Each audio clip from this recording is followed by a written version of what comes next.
Bismillahirrahmanirrahim. Ada riwayat lain mengatakan bahwa ketika malaikat maut datang kepada Nabi Ibrahim, Khalil Ar-Rahman. Khalil artinya kekasih ya. Ar-Rahman adalah Allah yang Maha Pengasih. Ini istilah atau julukan buat Nabi Ibrahim alaihissalatu wassalam.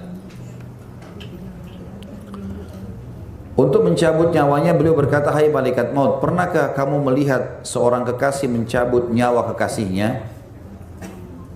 Atas pertanyaan itu malaikat maut bergegas menemui Tuhannya dan Tuhan pun berfirman kepadanya, "Katakan kepadanya, pernahkah kamu melihat seorang kekasih yang tidak ingin bertemu dengan kekasihnya?"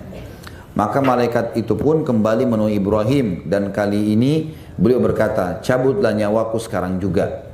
Maksudnya di sini Ibrahim alaihissalam, memang semua nabi-nabi begitu ya. Kalau mau meninggal mereka masih dikasih pilihan, hanya untuk nabi-nabi saja. Seperti Nabi Musa alaihissalam diberikan pilihan, ya. Waktu malaikat maut datang dalam sebuah riwayat dikatakan, tapi dalam bentuk manusia. Lalu kemudian Musa bertanya, "Siapa kamu?" Dia bilang, "Saya malaikat maut yang akan mencabut nyawamu." Nabi Musa pikir ini orang main-main, bukan malaikat, karena dalam poster manusia. Lalu sempat dipukul oleh Nabi Musa. Dalam sebuah riwayat begitu. Maka malaikat pun mengeluh kepada Allah. Lalu kemudian dia kembali dalam poster malaikatnya.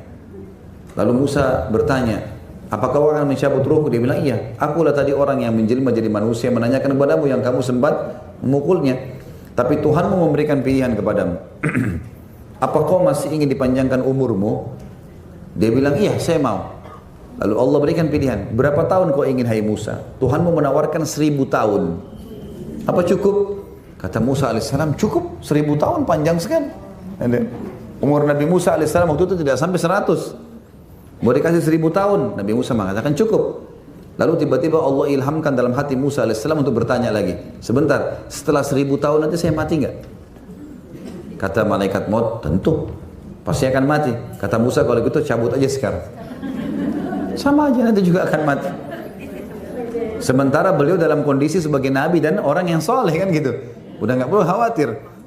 Nah Ibrahim alaihissalam juga begitu, waktu menghadapi malaikat maut di sini dalam riwayat ini dikatakan, dia sempat mengatakan, "Hai malaikat maut," tapi dengan bahasa santun, "Apakah pernah kamu melihat seorang kekasih mencabut ruh kekasihnya?" Maksudnya di sini Allah kekasihku, Allah juga memberikan aku julukan Khalil.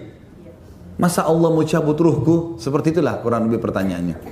Maka waktu malaikat ini kembali kepada Allah, Allah mengatakan, "Katakan kepada Ibrahim, bukankah seorang kekasih rindu untuk bertemu dengan kekasihnya?" Artinya mati ini membuat kau ketemu dengan aku. Itu pintunya, nggak bisa lewat dari situ, siapapun dia. Maka Ibrahim AS faham dan mengatakan, "Cabutlah ruhku sekarang." Artinya ada orang yang berharap mati ini, tapi kayak ini kayak kalangan Nabi ya. Karena dia dikasih pilihan untuk bertemu dengan Allah Subhanahu Wa Taala. Dan juga dalam riwayat yang lain Abu Darda radhiyallahu anhu sahabat Nabi berkata, "Tidak seorang pun yang beriman kecuali dia meyakini bahwa mati adalah lebih baik baginya. Barang siapa tidak percaya kepada ucapanku, maka sungguhnya Allah Subhanahu Wa Taala telah berfirman dalam surah Al-Imran ayat 198, dan apa yang ada di sisi Allah lebih baik bagi orang-orang yang berbakti." Dan juga firman Allah dalam surah Al-Imran 178, "Dan janganlah sekali-kali mereka yang kafir itu menyangka bahwa pemberi tangguh kami kepada mereka, maksudnya umur yang masih ada, lebih baik bagi mereka." Begitu pula Hayyan bin Aswad berkata, "Mati adalah jembatan yang mengantar seorang kekasih kepada kekasihnya." Maksudnya kita akan menuju kepada kehidupan abadi. Jadi orang-orang beriman tidak akan pernah merasa sedih dengan itu. Allahu a'lam. Bahkan Nabi SAW waktu mau meninggal dunia, beliau mendatangi kuburan Baqi di akhir hidupnya, waktu lagi sakit, sebelum sakit ya. Beliau sakit beberapa hari lalu meninggal alaihissalam. Beliau ditemani oleh salah satu pegawainya, maksudnya pelayannya beliau sallallahu alaihi wasallam, masuk Baqi. Lalu beliau mengatakan, setelah mengucapkan doa-doa untuk mereka, beliau mengatakan, "Sungguh fitnah telah datang, dan ketahuilah aku telah diberikan pilihan oleh Tuhanku untuk hidup di dunia sampai menjelang hari kiamat." Nabi SAW dapat pilihan, dan ini hanya untuk nabi-nabi saja. Sekali lagi, hanya untuk nabi-nabi. Kalau mereka mau meninggal, Bapak Ibu sekalian, mereka diberikan kesempatan untuk milih, mau dipanjangin lagi umurnya atau sudah mau saatnya direnggut nyawanya gitu. Seperti itulah.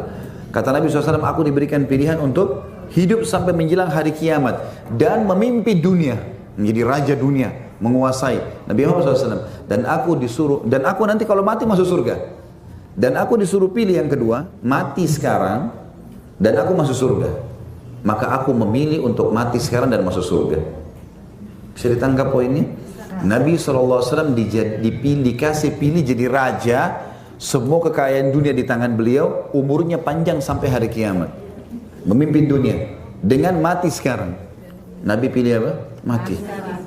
Kenapa Nabi pilih mati? Karena beliau tahu sebenarnya ujungnya juga akan mati nih. Dan orang kalau lepas dari kehidupan dunia ini, Bapak Ibu sekalian, sebenarnya mendapatkan kebahagiaan loh. Karena lepas dari semua beban. Nggak ada lagi tanggung jawab. Seorang suami nggak lagi bertanggung jawab menafkahi istrinya, anaknya, dia sudah menuju ke akhiratnya. Amal yang sudah dikerjakan. Seorang istri juga berhenti dalam tugasnya. Anak juga begitu, orang tua juga begitu, dan seterusnya. Gitu kan. Walaupun bisa menambahkan amal jariah untuk orang-orang yang sudah meninggal, tapi dia sudah lepas dari tanggung jawab. Kepenatan dunia sudah dilewati, menuju kepada kehidupan yang abadi. Kegembiraan seorang mukmin karena dia tahu dia punya kehidupan abadi di sana.